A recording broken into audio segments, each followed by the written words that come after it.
Hello listeners, welcome to Views on Health. With us on the program today is Dr. Buddhi Jayasekera, consultant psychiatrist, Teaching Hospital, Kuliapitia.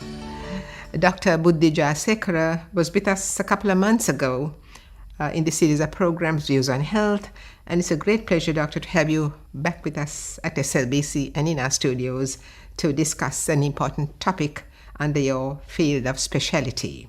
So tonight we are going to discuss drug abuse. Over to you, Doctor. Thank you very much, Fatima, for having me, and the SLBC for having us to educate our public and to let the knowledge flow through.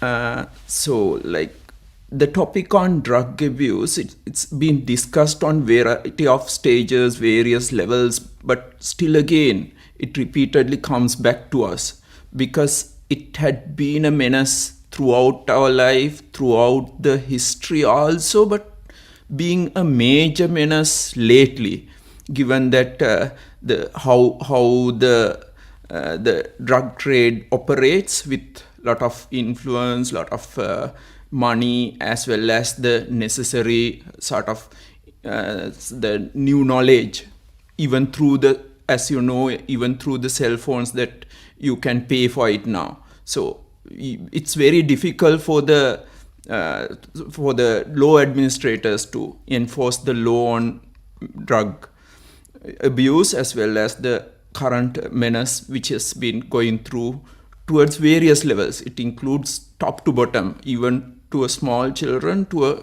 very elderly, where you stay at home all lonely. And then you obviously you have got into taking drugs, and once you get in, there's no going back. In most cases. In most cases, as you correctly said, yes. Most of the time, if they are left alone, as you correctly said, like when they went into the drug abuse, there is this negative stigma, sort of the family feels it because he's wasting his money, as well as there is a significant menace of stealing, losing things, aggression and all that. So because of that, the people tend to stay away from him. So he feels much lonelier, and he gets into the same group, which is a sort of a cycle, a visit cycle where you go through the same thing again and again. So his only resort is to go back to his own group, which are again all drug abusers. So they continue to abuse the drugs, and at the end of the day, they are losing all their physical, mental and social health. Doctor, we know that now for the last so many decades, like you quite rightly said, it was not something that would have been there maybe to this degree or to the extent of so many people getting involved in its use maybe a century ago. But now it is a menace across the world, across the globe, and it's a mega business. So there's a lot of money in it, and that is what sort of makes it more difficult to counter. Having said that, now fortunately we don't abuse. We are not drug abusers, and we feel empathy for those who are in it, because it is such a vicious circle they are in it, and they can't get out of it once they get in. So you did say that from children to the very elderly, there are people who are abusing drugs. And if you can just for a start tell our listeners, they may be aware, not that they wouldn't be, but the types of drugs that are available or that are being marketed, whatever you call them. I don't want to mention the names, I leave it to you. And then is there like this drug is more potent than the next? Yeah, as you correctly said, that's a very important question and very important knowledge. Earlier, probably the parents might have thought, okay, my kids should not know about any of the names. Then they might try to abuse and all. But That's completely vice versa. You have to know about what the names are, you have to know how they are.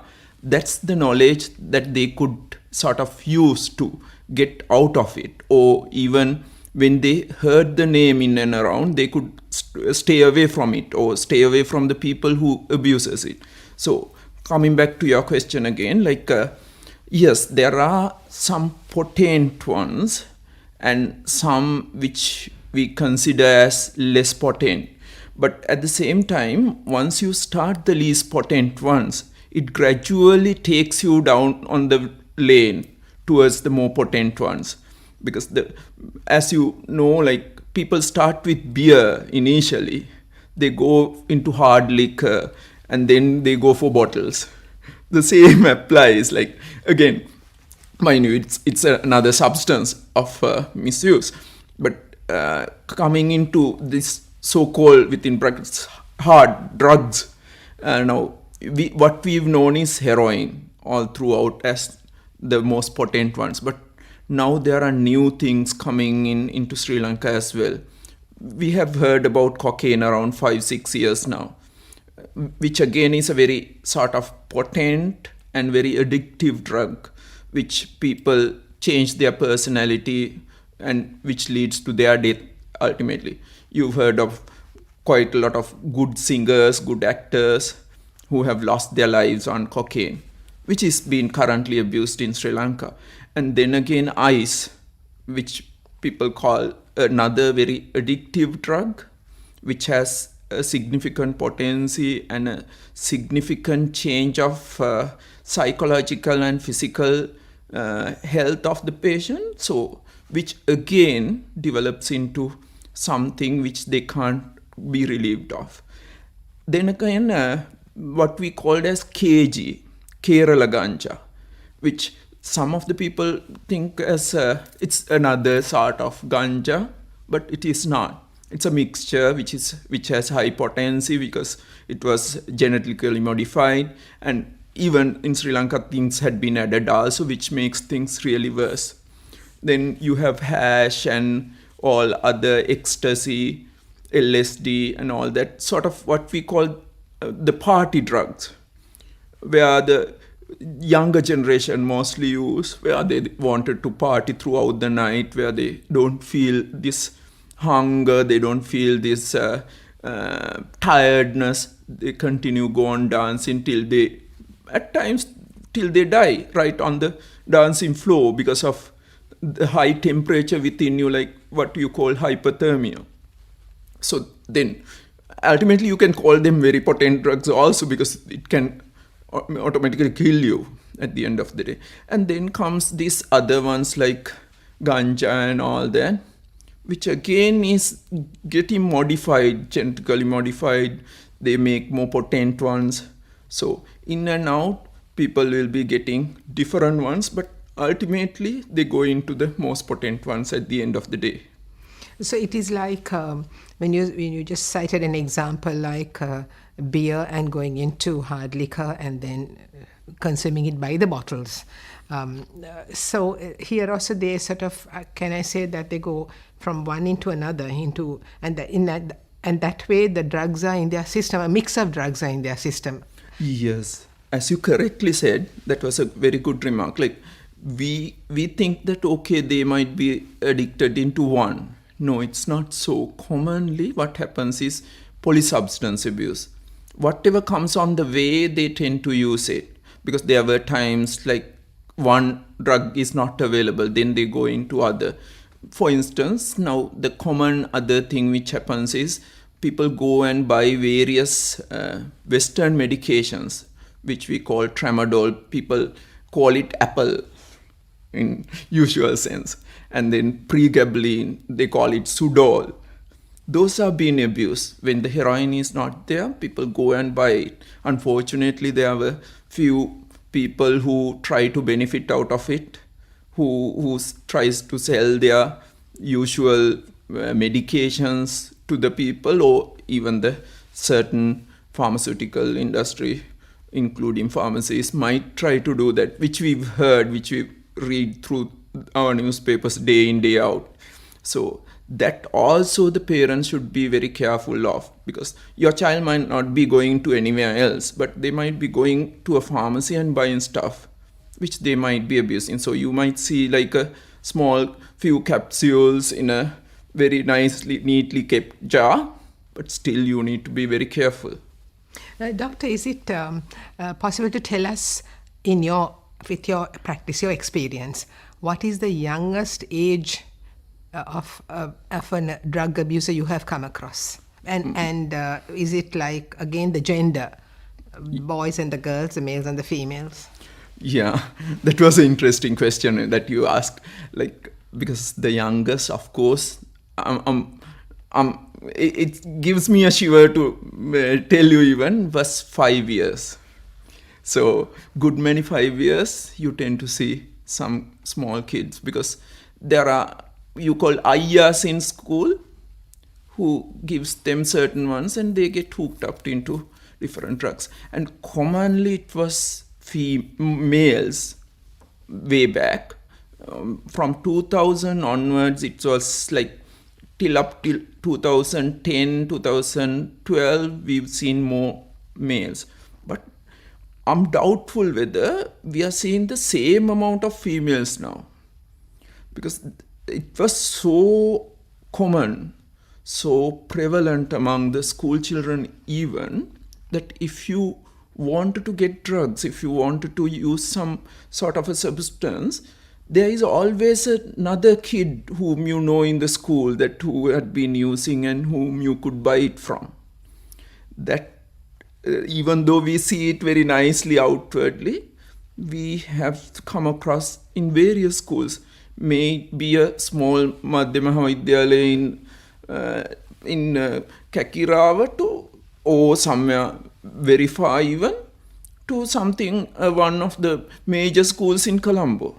So there is this commonality where the substance comes in.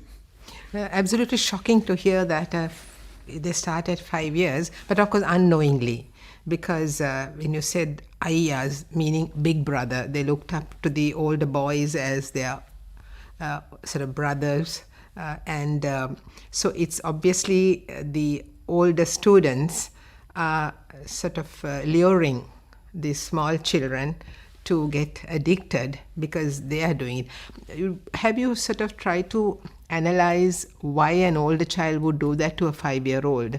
And a 5-year-old would hardly have pocket money. Parents do indulge children, they do give them some pocket money, but when they're a little older, I don't think at 5 years they actually get pocket money. So that means they're getting it for free. And they're doing, obviously they're innocent, they don't know what they're taking. So have you tried to analyze, like I asked doctor, why would an older child try to do that to an innocent 5-year-old? From what I gathered so far, this is not a complete research which I've done, but from what I've heard and what I've gathered from the other children is like, when they are so young, the parents are not so vigilant about the money which they keep also. So when the older brothers can influence these children to use a bit of substance, bit of drugs, they can easily steal money from their parents' pockets, parents' wallets and so on, and bring the money for these big brothers as well. So they will have a continuous supply. The younger one will not have a good idea about what amount that they'll be paying also. It's something very new to them. So if the older brother says it's $1,000 for this guy will bring 1,000. If he says 5,000, still it doesn't give a sort of a label what amount that costs and so on. So that's luring them into this is sort of much more beneficial for the bigger ones, because parents never suspect my 5-year-old, 6-year-old will be stealing money out of my wallet. That's why we need to be very careful, especially for the parents, that we need to make sure that, yes, our kids are innocent, we love our kids, but at the same time, don't let them have this unnecessary ability to get money out of their out of whatever. So make sure that you are very vigilant and very observant about their behaviors as well. End of the day, doctor, this is not easy to detect. Now, just going back to the money, a parent might find that 1,000 rupees is missing from his wallet if he has kept a track of how much he has had. But like a 5,000 might be easily detected because he might think, how come I have 5,000 less from the money I had in my wallet or wherever he has kept his money. That's one side of it. And obviously then the parent or parents may not suspect a 5-year-old child of having taken it. So this child at this tender age is being taught to steal. That's the other negative side of it. As you correctly said, yes, once you get into these drugs, illicit drugs, it will automatically teach you to steal because you can't finance this habit that easily because it's quite costly. And the other thing is you can't go and complain to this authority as well, saying that they have charged me more, because now consumer authority or wherever we can complain for any other goods but not for drugs. No? So basically they will be charging you any amount they want and you will be paying any amount they want. So you have to find avenues to get money daily, day in, day out. For that you have to steal, or else you have to do something illicit even to get that sort of amount. So, Doctor, now if back to this 5-year-old or in that age group that you have come across and maybe a little older, when they do take the drug, obviously this is given in school, or say they bring it and say the older boys will say, you keep it carefully, you go home and you have this when you go home. Whatever time they take it, won't that little child react to the drug? Some sort of outward manifestation, drowsiness or hyperactivity or whichever way the drug will works in the system to bring some sort of reaction. That was an excellent question, because that is what we wanted to enlighten the parents and the other adults. It's like now, for instance, most of these KG and other drugs which are quite prevalent will cause this extreme redness or bit of redness in the eyes. They will have a bit of increased hunger and aggression, getting easily impulsive, and at the same time some on the initial stages will have a bit of drowsiness, or like they will laugh to themselves and keep themselves being occupied within themselves, like not responding to the outside world and all. So the commonest ones are the redness and all that. And the other thing is, what you tend to see is like they have been functioning quite well on educational and the other levels, social levels, but now they are getting withdrawn from those. They don't do that much of homework or schoolwork, and they get withdrawn from that social activity, the relations and all these general social events. They get withdrawn from it. They go into their own group, whom they day in, day out get hooked up to. And the other thing is, sometimes now these days with the increased technology, they tend to get into social groups which are in various social like WhatsApp or other groups. So they discuss among themselves where to meet, what to meet, and how much you need to spend for each and all that. So they get so addicted into these social groups as well. So not to mention that, not for the parents to think always if your kid is getting addicted into the phone that they are abusing drugs as well, but be mindful about that as well. Some of these groups, especially some groups, have adults who had been using drugs for quite some time. They lure them into using drugs and getting to meet them, and they attached to it, almost attached to it, is sexual abuse and all that as well. In fact, Doctor, I'm just digressing for a moment based on what you said about the phone. Now, mobile phones are just available aplenty, and almost everybody seems to have one in their hand. And I have noticed that some parents just give the kids, these 5-6-year-old kids, a phone just to keep them occupied with something while maybe the mother is cooking, or maybe she has some work to do, or the father has some other work to do, especially now that they are working from home and they are busy with their computers and they are online and doing their official work, and they want to keep the child quiet. They give the phone for the child to play or do whatever so that they can carry on with their work undisturbed. Now, this is another thing that we have noticed. What have you got to say about it?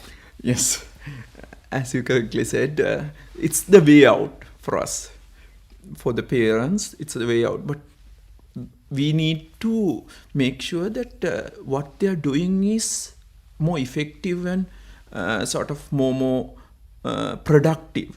So you need to make sure what they are using, and you have to be very vigilant about what they are doing in their groups and who they are associating with. Thank you, Doctor. So time is catching up with us. We've just discussed, I would say, just the surface, the tip of the iceberg. There's so much to it in this very vast and menacing topic of drug abuse. So what would be, at this point in time, your take-home message? My take-home message is for the parents as well as for the children. One, don't try to think that any of your elders or any elder brothers or a good friend of yours has been using substance, that it will help you. They might say that it might help your studies, concentration and all that, but don't take that. Don't try to use it as an experimental thing. And for the parents, be vigilant of your child, what he's doing, whom they are associating with, and what sort of abilities they are losing lately, and for why and what. Always question yourself why your child is acting like this, and be vigilant and be quite investigative of what is happening around your child.